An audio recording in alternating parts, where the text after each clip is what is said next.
Hola Rocío, ¿qué tal? ¿Cómo va? Hola, buenos días, Carlos. ¿Qué tal? Bueno, pues mira, antes de nada, preséntate un poquito para que la gente sepa quién eres, qué haces. Bueno, pues nada, yo me llamo Rocío y me dedico a la atención temprana. Trabajo con niños pequeñitos, especialmente dentro del perfil de los trastornos del espectro del autismo, que fue un poco en lo que me fui especializando. Y esa es mi labor fundamental. Trabajo dentro del paradigma también del contexto natural, que es el apoyo que damos a las familias, bueno, pues dentro de las situaciones diarias del día a día, que bueno, que es verdad que tiene evidencia científica, pero también creo que encaja con mi forma de entender, ¿no? A nivel profesional la intervención, que es el apoyo real a las familias, a los niños y a, bueno, pues a todo el contexto social de una familia. Genial. Podrías, a lo mejor es una pregunta un poco básica, Rocío, pero bueno, para poner también en contexto, sí, porque a veces, pues bueno, yo creo que la gente que también va a mirar este tipo de cosas ya sabe un poquito, pero bueno, por poner en contexto, ¿podrías definir un poquito qué es la atención temprana? ¿En qué edades más o menos se sitúa? ¿Qué beneficios tiene respecto a pues, comenzar quizás un poco más tarde la intervención? Lo que tú consideres. Mira, pues no es una pregunta tan simple, porque realmente estamos ante un momento que estamos dentro de un cambio de paradigma. ¿Vale? La atención temprana durante mucho tiempo se ha entendido como esas actuaciones que hacíamos tanto para el niño como la familia, muy delimitada, ¿no? De 0 a 6, que es verdad que eso sigue de alguna manera estando, pero sobre todo muy con el objetivo de paliar situaciones o a lo mejor algunas dificultades, ¿no? Que tenían los niños. Y es verdad que seguimos haciendo una intervención temprana centrada pues a lo mejor en niños que presentan dificultades, pero el foco o un poco el cambio de paradigma está en que la nueva atención temprana lo que pretende o lo que pretendemos es dar esas oportunidades a los padres, de esa energía, ese conocimiento y esas habilidades para que ellos sean capaces de involucrar a los niños en momentos de aprendizaje cotidianos. ¿Vale? La realidad es que los profesionales podemos estar 1, 2, 3, 4 horas a la semana con un niño. O bueno, puedes estar todo el día con un niño, pero la realidad es que la familia es quien está siempre y quien tiene múltiples oportunidades. Entonces, si ellos consiguen aplicar una serie de estrategias dentro de su sistema familiar y de su estilo de crianza, eso también es muy importante, que hagan que mejoren las competencias del niño y de la familia, realmente estamos ante una atención temprana que va a ser muy eficaz. Y Rocío, claro, ahora decías esto de estilo de crianza, o sea, hay que también, supongo, adaptarnos, ¿no? Un poco también a cómo ellos lo hacen. Sí, sí, sí. Cada familia es un mundo, ¿vale? Eso es una realidad. Cada familia es un sistema y cada uno de nosotros tenemos un estilo. Entonces es fundamental que nosotros nos vamos a basar en modelos que tienen evidencia, por supuesto, ¿no? Pero la realidad es que luego hay que adaptarlo a la familia. Y además, no solo hay que aplicar el modelo tal cual, sino que hay que entender estrategias de enseñar a los adultos. Porque durante muchos años también nos hemos centrado, ¿no? en formarnos en estos modelos de atención temprana como muy centrados en el desarrollo del niño, que sí que tenemos que conocer de ellos, pero la realidad es que tenemos que tener tantas o más habilidades para formar a sus padres. ¿Esto qué implica? Un impacto brutal. Todos sabemos que la neuroplasticidad del cerebro existe en todos los momentos de la vida, pero en la etapa infantil es mayor. También sabemos que se adquieren una serie de rutinas y habilidades que vamos a poder poner en marcha al resto de nuestra etapa y de nuestra vida y de cuando nos hacemos adultos. Entonces, verdaderamente, cuanto antes es mejor. Sí. Si luego nos basamos en evidencia, sí. En TEA, en trastornos del espectro del autismo, si intervienes en modelos con evidencia antes de los 3 años de vida, el impacto en el diagnóstico es mayor. Porque es verdad que el diagnóstico se da en etapas posteriores. Entonces, lo que sí que se ha visto es que, sobre todo, si se intervienen en modelos de atención conjunta, que para que nos entendamos, la atención conjunta es, pues un poco en parte lo que estamos haciendo tú y yo ahora, ¿no? Que nos miramos, seguimos el ritmo de una conversación o de un juego o de una dinámica, o sea, el estar como los dos presentes en algo, pues si incidimos mucho en que las familias creen como esos momentos de interacción compartida con el niño, y también nos centramos en el lenguaje, también esas dos áreas son fundamentales y tienen mayor evidencia y mayor impacto en el futuro. Genial, Rocío. Sé que es verdad que a lo mejor te voy a pedir mucho y al final, no, porque no, sí, yo por pedir pediría, vamos. Pero entiéndeme, Rocío, porque claro, lo que tampoco Sí. quiero es que este canal, ¿no? Este podcast que estamos haciendo, esta charla se convierta en una solución, ni mucho menos. Al final hay que acudir a un profesional, no, pero algunos consejitos, algo, yo que sé, que pueda la gente que escuche el podcast para, pues eso, papás, mamás con niños y niñas dentro del trastorno del espectro del autismo. Vale, a ver, yo creo que lo primero que tenemos que un poco tener en cuenta es que si tienen dudas, o sea, si nos encontramos en ese primer momento de signos de alerta y demás, sí, que consulten a alguien especializado, porque también les va un poco a situar, ¿no? En cómo, en qué momento hay, qué son signos de alerta y qué no, ¿vale? Entonces sí que yo creo que es importante, ¿no? Que se sitúen. Signos de alerta que sí que nosotros vemos, pues el tema del contacto ocular, ¿no? Es verdad que estos niños hacen un contacto ocular menor o a veces digamos que parece que les miras o ellos te miran a ti y no parecen interpretar la situación. La típica mirada en la que tú le miras y le dices que no y a lo mejor no la interpretan, bueno, pues eso es algo importante. El tema evidentemente del señalado, que aparece en torno al año, pues es verdad que nuestros niños parece que aprenden a señalar mucho más tarde. También el tema pues, de que no haya vocalizaciones a los 6 meses o la jerga, ¿no? El que tienen los niños antes del año, la sonrisa social materna que la hay al primer mes de vida. O sea, el bebé te mira y tú le miras y él sonríe y tú sonríes y de alguna manera hay una conexión. Entonces, todas estas cosas sí que es verdad que las tienen que tener en cuenta. Y si ellos piensan que algo está ocurriendo ahí a nivel comunicativo y social, deben un poco de, bueno, pues de empezar a intervenir. Y luego, es verdad que no tenemos ninguna varita mágica, pero sí que hay cosas que podemos hacer, todos los papás. Podemos intentar dedicar 20 minutos al día con nuestros hijos presentes, ¿vale? Entonces, esto significa que vamos a tener preparados una serie de juguetes que sabemos que les guste, los podemos tener en una cajita para tenerlos controlados, podemos tener el espacio libre, es decir, que no haya demasiadas cosas que le llamen la atención y podemos empezar a presentarse. Nos vamos a basar en cosas que le gusten, ¿vale? Porque el objetivo de este juego es seguir la iniciativa del niño. Entonces es un juego en el que él manda, ¿vale? Que le hemos preparado 3 juguetes preciosos, pero a él le llama más la atención la tapa, pues la tapa. Jugamos con la tapa. Sí, sí, o sea, sí. no hay ningún tipo de expectativa, es solo conectarnos con nuestro hijo, ¿vale? Es favorecer el vínculo, es que en ese rato se lo pase bien, ¿vale?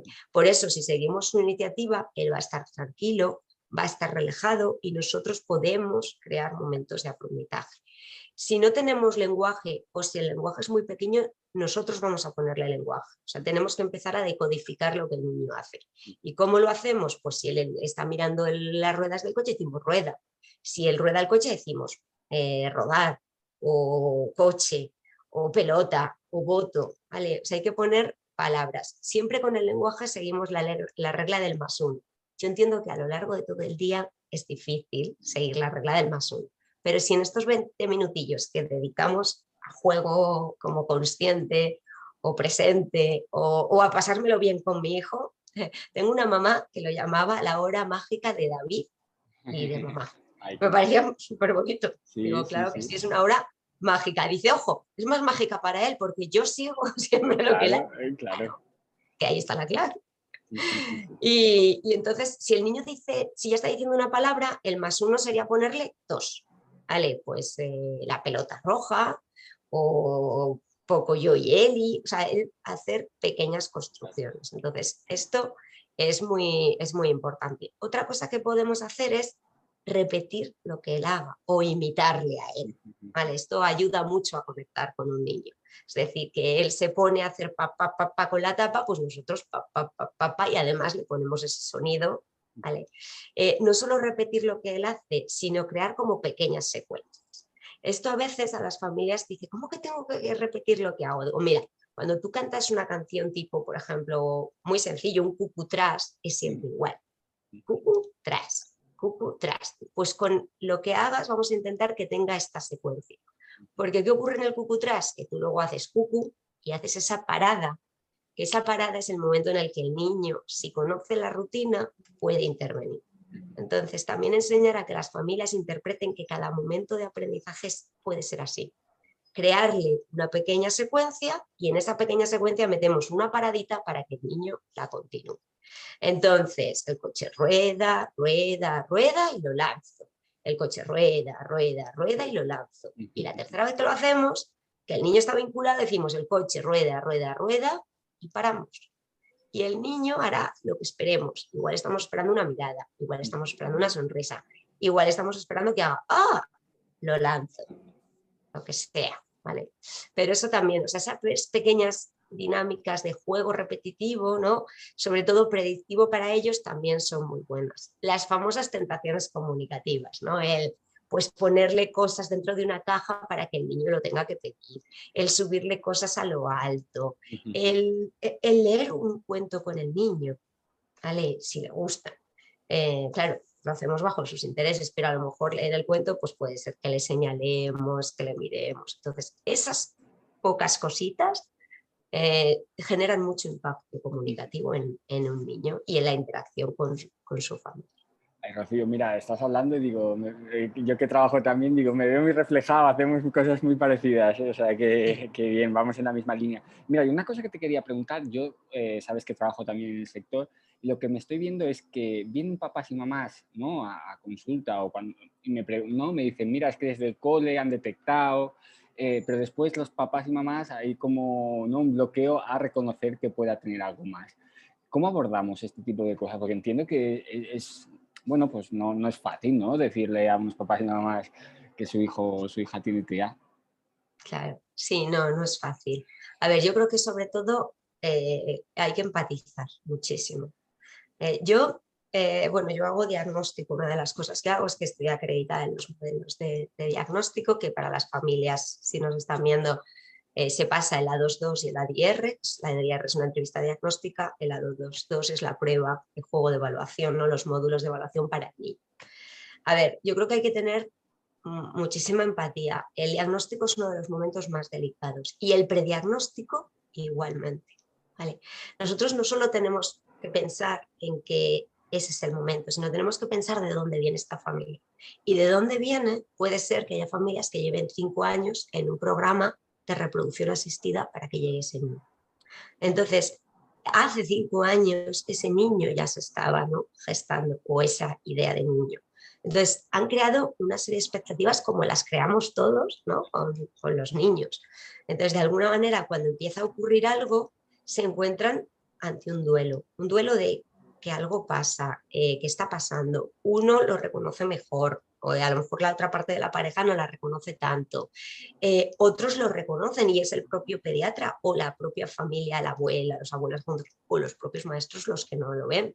En España tenemos muy pocos estudios, pero el estudio del Carlos III, que creo que ya es del 2003, o sea, hace muchos años, de 600, creo que eran 48 familias, la realidad es que solo 30 eran detectados por pediatras o por maestros. Todas las detecciones las hacían las familias. Wow. O sea, las familias se dan cuenta. Lo que pasa es que a veces necesitamos también guiarles. Entonces, ¿cómo hacemos eso?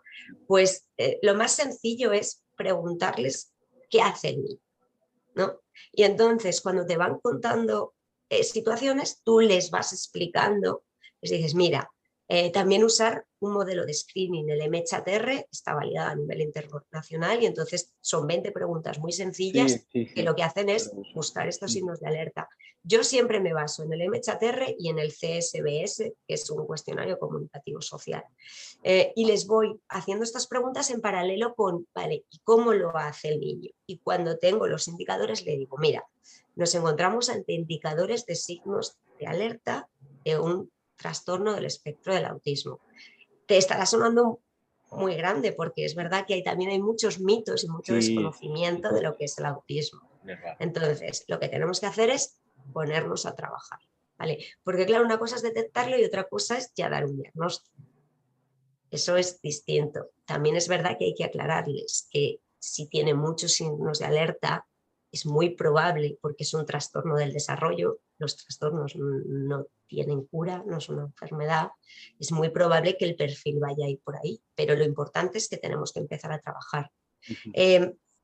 cuando hagas el diagnóstico o no, es importante en cuanto a que tú asumas que tiene esas habilidades que mejorar.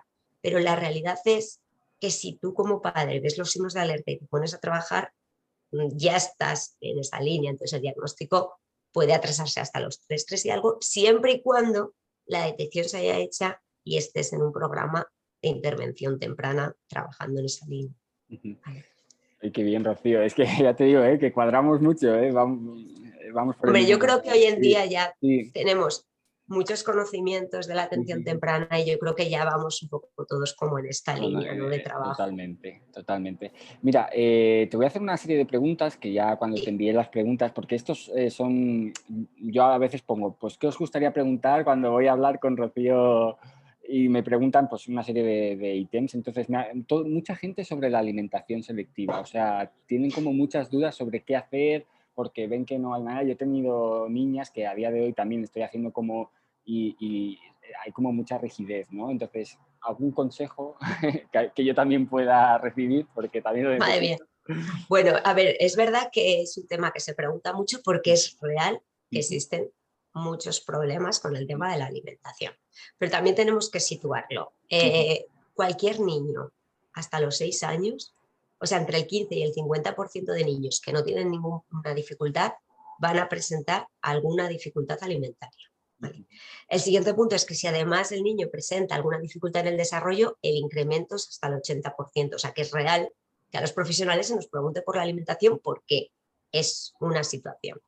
A esto hay una etapa evolutiva que es la neofobia, que pasa a partir de los 2 años de vida, que es que hay un rechazo de forma natural que parece que es un mecanismo de supervivencia que tenemos en el que rechazamos un montón de alimentos, incluso algunos que ya comíamos. Entonces, claro, si tenemos a un niño con cierta alimentación restringida y entra a los 2 años y pico encima en un mayor rechazo, claro, nos encontramos con que se está juntando su etapa de neofobia con su propia restricción. Entonces, ¿qué cosas tenemos que tener en cuenta? Pues por un lado, sí, en el perfil a lo mejor de niños con rigidez o bueno, con un perfil de niños de trastorno del espectro del autismo, sí que es verdad que puede haber tanto hiperselectividades como inflexibilidades. ¿Vale? Entonces, por un lado, niños que rechacen texturas, olores, sabores, formas, mezclas. Algo muy importante, no mezclarlas. Eso de le voy a mezclar un poco de esto con esto, no, porque ellos si son selectivos van a rechazar las dos cosas. Y de hecho, un yogur que comían fenomenal, pues lo dejan de comer si le hacemos algún tipo de engaño de este tipo. Pero bueno, ¿sabes lo gracioso? Que normalmente luego las familias lo cuentan con humor, porque a todas les ha pasado lo de probar con alguna y dicen, nunca más volví a comer tal yogur. Fue una cosa que comía, ¿no? Esto es típico también. Entonces, bueno, ¿qué tenemos que hacer con la alimentación? Realmente hay que hacer, bueno, con todo, nosotros siempre hacemos como evaluaciones exhaustivas, pero con la alimentación hay que ser muy exhaustivos. ¿Por qué? Porque por un lado tenemos la estructura de la boca. Tenemos que asegurarnos, bueno, pues que no hay ningún problema de ningún tipo de mandíbula, lengua, paladar, labios, mejillas, que pueda hacer bien el movimiento. Niños que a veces a priori no parece nada, pero sabemos que son hipotónicos en general. Pues un niño que tiene muy poco tono muscular en general, la masticación le va a costar también. Probablemente el movimiento de la lengua, ¿vale? Niños que a lo mejor han sido... otra cosa que hay que mirar es todo su nivel sensorial. Porque si el niño ha sido a lo mejor sensible al tacto, hay muchos más receptores táctiles en la boca que del gusto. O sea, muchas veces creemos que es un tema de gusto, pero la mayoría de las veces es más asociado al tema de texturas o al tema a lo mejor del tacto que del propio sabor en sí mismo.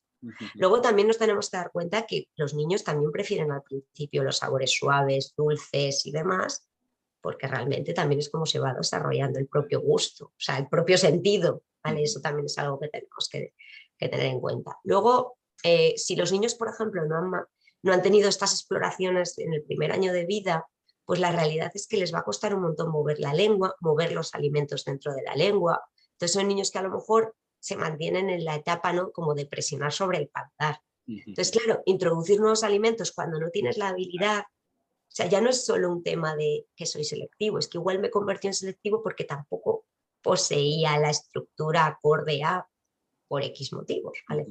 Entonces, hay que evaluar eso. Luego hay que evaluar las propias funciones que están vinculadas, pues todo el tema de si succiono, si soy capaz de deglutir. Hay un momento que al principio los niños también hacen lo de los bebés, el momento, ¿no?, de que expulsan la comida. Claro, si no eres lo suficientemente también como sistemático, es decir, yo tengo que probar un alimento durante tiempo y admitir que esto es un proceso natural, porque hay veces, ¿no?, que con la ansiedad que tenemos por otras muchas situaciones, y es muy normal, pues decimos, venga, voy a probar esto, y luego 2 días después pruebo otra cosa, y a veces las cosas requieren tiempo.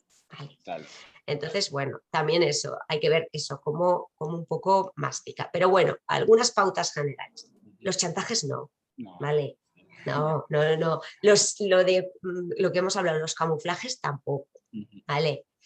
Los distractores, a ver.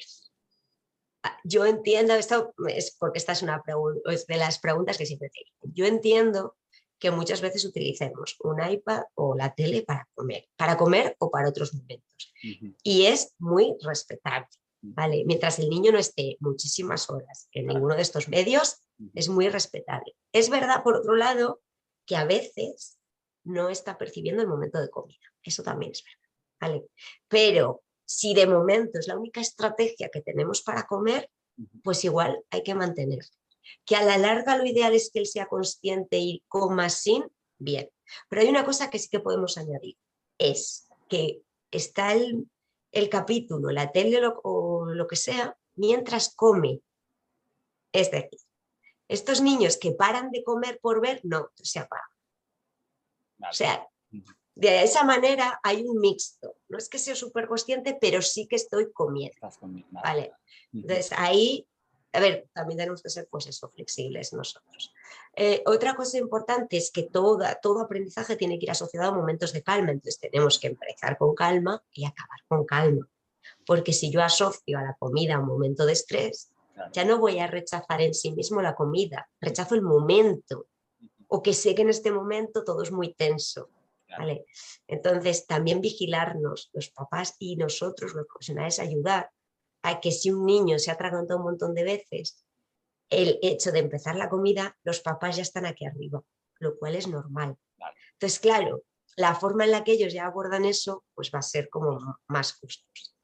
Entonces, la introducción de alimentos normalmente se tiene que hacer mucha exploración. Es muy previo el tocar, el oler, el acercarte, el rozarte antes de que lo muerdan.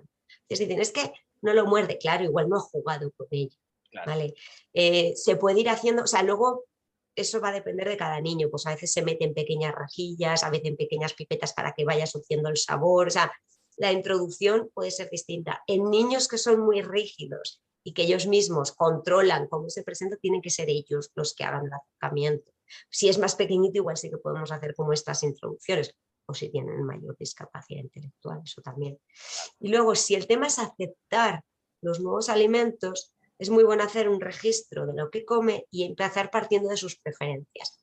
Yo hace poco hice uno con una familia y se vio que claramente son cosas muy blanditas y que también el color verde le atrae. Entonces, del aguacate han metido el brócoli blandito, por ejemplo, de pasta, pues probar otros tipos de pasta, o sea, partir de las preferencias y ir como modificando de uno en uno. Los que son muy selectivos con la marca, en plan, yo solo como las natillas Danone, pues lo que hay que hacer es, sin cambiar el formato de la natilla, porque se van a dar cuenta de que no es Danone, es presentarle 2 natillas y enseñarle que es lo mismo. Y también el dar modelo. Muchos niños no comen con sus padres, no ven comer a otras personas. Entonces, el generar, ya sea a la hora de la comida o a la hora de la cena, un momento en el que ven, el poner en medio de la mesa pequeñas cositas para que ellos van probando, los alimentos que se van introduciendo y darse en muy pequeñas cantidades. A veces es un garbanzo y eso es una fiesta. ¿Vale? Es ir poco a poco. qué bien, Rocío. Gracias, por los consejos. Y Bueno, ya para ir, es que ya se nos pasa el tiempo, si no yo ya te volando, digo, volando. yo estaría aquí. Nada, así una cosita más que también voy a coger un poco lo que más ha salido así en cuanto a preguntas, que es un poco cómo hacer ante una crisis. Ya sé que esto cada niño o cada niña en particular es un mundo, es lo que tú decías, ¿no? Sí. Pero sobre todo cuando no se sabe el por qué, ¿no? Ese antecedente que lo causa, que a veces es verdad que con niños no verbales cuesta más, ¿no? Entonces es complicado. ¿Qué podemos hacer? ¿Algún consejito? En la propia crisis, pararse. La realidad es que muchas veces en las crisis les bombardeamos al lenguaje, les Ujú, damos millones de alternativas y en la crisis es un momento en el que ya... Entonces, a veces la mejor forma de atender a la crisis son los modelos no reactivos, es decir, yo me mantengo en calma e intento que desde mi calma tú bajes.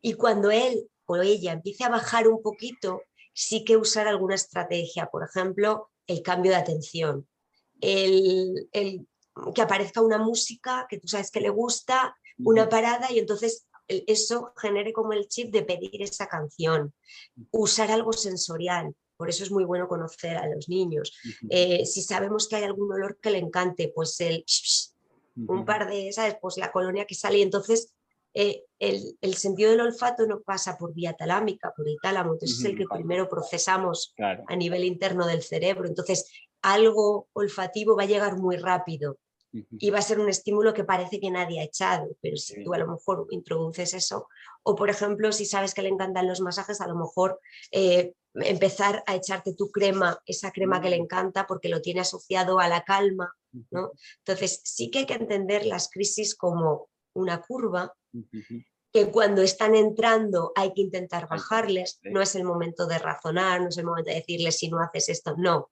La realidad es que de las crisis hay que sacarles y no hay que intentar que no lleguen a ellas la mayoría de veces. Y si están en ellas, pues los modelos un poco que dicen ahora es de no reactividad, también controlar nuestra expresión. Ya. Si nosotros estamos teniendo algún tipo de actitud amenazante, Ujú. aunque no queramos, si nuestro tono de voz se ha alarmado, ¿no? Entonces, es intentar transmitir calma para bajar y luego, ¿no? Llevar un poco a la larga. Evidentemente que habrá que enseñar a ese niño, si tenemos claro que, por ejemplo, es que no quería comer esto o que no quería hacer esto. O sea, le tendremos que enseñar a rechazar bien, pero esto se hace en momentos de calma, De calma. no en ese momento de crisis. Totalmente, totalmente. Es que es verdad que eso, que a veces es como una, ¿no? ¿Qué hago, no? A lo mejor en el supermercado lo he llevado y no sé Sí, qué hace, es que es complicado, sobre todo en es momentos más públicos, complicado. en momentos en los que hay más gente, ¿no? Entonces los papás se sienten como abrumados de decir, Sí, a ver, yo entiendo que en esos momentos son precisamente cuando encima a veces hacen cosas que incluso ellos no querrían hacer, como pues mira, me cojo y me le llevo, es ¿vale? verdad, Porque, sí. porque se ven como muy expuestos socialmente y eso hay Ujú, que entenderlo. Entonces, cuando esto ocurre, yo creo que también hay que validar a la familia y decirla, a ver, en esas situaciones, pues todos haríamos probablemente lo mismo, pero bueno, vamos a trabajar para que cuando llegue y también trabajar con la familia en que identifique cómo están ellos cuando el niño empieza, porque el otro día lo hablaba con la mamá y dice, cuando él empieza yo estoy aquí arriba. He llegado yo antes, ¿no? Que el Yo, claro, dice, yo ya estoy, que digo, ay Dios. Y entonces, claro, sin querer a veces Claro. nos ponemos tan nerviosos que no transmitimos calma a ese momento. Y es fundamental. Totalmente. Y ya para ir acabando, Rocío, y esta es una pregunta que me hace, o sea, yo entiendo, ¿no? Que por dónde va, ¿no? Somos más, a la hora de hacer el diagnóstico, pues es como que hay más métodos, pero sí que es verdad que hay un tema muy recurrente que es la cantidad de niños y niñas con autismo que hay ahora. O sea, es como, ostras, hay muchísimos. Entiendo que va un poco más porque somos más precisos, tenemos, Sí. pero ¿tú crees que sí, que cada vez vamos a más? ¿O esto ya es una pregunta un poco más personal? O sea, ¿tú qué consideras? Sí. A ver, yo no creo que haya como un boom o una pandemia, una epidemia. Yo creo que hemos mejorado muchísimo en la forma de detectar, en la forma de intervenir. Creo que también hay menos miedo, ¿no? O sea, yo he llegado muchas veces a una guardería y me han hablado de otro caso, al que, bueno, le ven alguna Ya, cosa, no saben a veces situarlo Y entonces cuando tú lo ves dices, claro, esto va a ser un caso, o sea, hay indicadores de alerta de TEA, pero son más sutiles. Entonces a lo mejor este caso, pues hasta que no llega al cole, o sea, yo creo que hemos mejorado mucho en detección temprana, realmente. Yo creo que también es lo que tú decías antes, es ante, ¿no?, una posible alerta, eso es trabajar, o sea, al final lo que no podemos hacer es esperar a que, ¿no?, llegue un punto en el que, pues sí, tiene un diagnóstico, Claro, vamos a trabajar y luego pues ya veremos, ¿no? claro. Si También, claro, tenemos que entender que el espectro del autismo es es muy muy grande. claro, claro. Entonces, normalmente todo el mundo, o sea, a ver, cada uno sabemos a lo que nos dedicamos. Entonces, pues hay mucha gente que se dedica a otras cosas y tiene esa idea del autismo en el que no hay lenguaje oral, hay a lo mejor incluso a veces discapacidad intelectual asociada, pero en realidad los datos que se hablan es que solo el 30% tienen discapacidad intelectual y no todos ellos no tienen lenguaje oral. O sea que la mayoría de los chicos con TEA, encima si les damos las herramientas adecuadas cuanto antes, van a poder desarrollar esas habilidades. Con lo cual, la realidad es que, claro, la perspectiva de lo que implica el trastorno es más desconocida a veces. Una cosita, Rocío, creo que o sea, he vuelto para atrás un poco una pregunta y esto es una cosa que también es recurrente, muy rápida, porque me dice que además me quedan 6 minutos de grabación, o sea que vamos O sea a que ir... igual hacemos ¡pah! Sí, y ya está, entonces vamos a ir. Tema lenguaje, esta es una pregunta también muy Sí. recurrente, ¿no? Dice, 5, 6 años, 7, no habla aún, ¿llegará a hablar? Esta es pregunta también... Vale, a ver, es verdad que la evidencia dice que si no desarrollamos lenguaje antes de los 7, Claro. hay menos probabilidades, pero hay menos probabilidades. La realidad es que yo, por ejemplo, tengo el caso personal de un niño con 13, Wow. que no había recibido en su momento atención temprana, se empezó a trabajar con él, se pusieron sistemas aumentativos y alternativos de comunicación. En este caso, por un lado, se le puso PECS, avanzó en PECS, tuvo un momento ahí como que parece que PECS ya no le motivaba tanto, puede a lo mejor vinculado bueno, a cómo es el propio sistema o sus limitaciones o no, y entonces empezamos a poner comunicación total, que es bueno, apoyado de signos. Y en paralelo le empezamos a enseñar lectura global, algo fundamental. Los niños con TEA, incluso los no verbales, pueden aprender a leer. Entonces, es que hay que enseñar todas esas habilidades. Y este niño empezó a hablar leyendo. Entonces, los niños que muestren preferencia y empiezan a reconocer pronto las letras y demás, pues enseñémosles a leer. Cuantas más habilidades das a un niño, más podemos llegar a la comunicación por otros lados. ¿Qué ocurre? Efectivamente, llevaba muchísimos años sin usar el aparato fonador. Entonces, la pronunciación era muy complicada. De hecho, por ejemplo, mi nombre, que la R todos sabemos que es el fonema que llega más tarde, ¿no? Con lo cual, entre eso, por ejemplo, yo era como una especie de docillo. Claro, porque la C también es muy difícil, o sea, hay como muchas letras. Sabemos que la PA, la MA, tal, o sea, son las que llegan antes, ¿vale? Entonces es verdad también que cuando vamos enseñando, enseñamos en esta línea. ¿Que no pueda ocurrir? No, pero es verdad que, bueno, pues requiere de más sistematicidad a la hora. Y luego lo de estar abiertos. O sea, los sistemas aumentativos y alternativos funcionan, sí, pero no tenemos por qué usar uno, podemos ir implementando, podemos ayudar de otras estrategias, o sea, el que yo ponga un cuento con palabra global al nivel de lectura del niño, es decir, si el niño está con una palabra, pues vamos a ponerle cuentos de una palabra, o sea, todo lo que aporta información ayuda a los niños. Genial, Rocío, pues muchísimas gracias por tu tiempo, por todo, que seguro que la gente que escuche esto le va a ayudar mucho. Y a mí también, personalmente, la verdad que sí. Así que muchas gracias por todo. Nada, gracias a Estamos en ti. contacto, Rocío. Estamos en contacto. Venga, Muchas gracias, Carlos. adiós. Hasta luego. Buen día.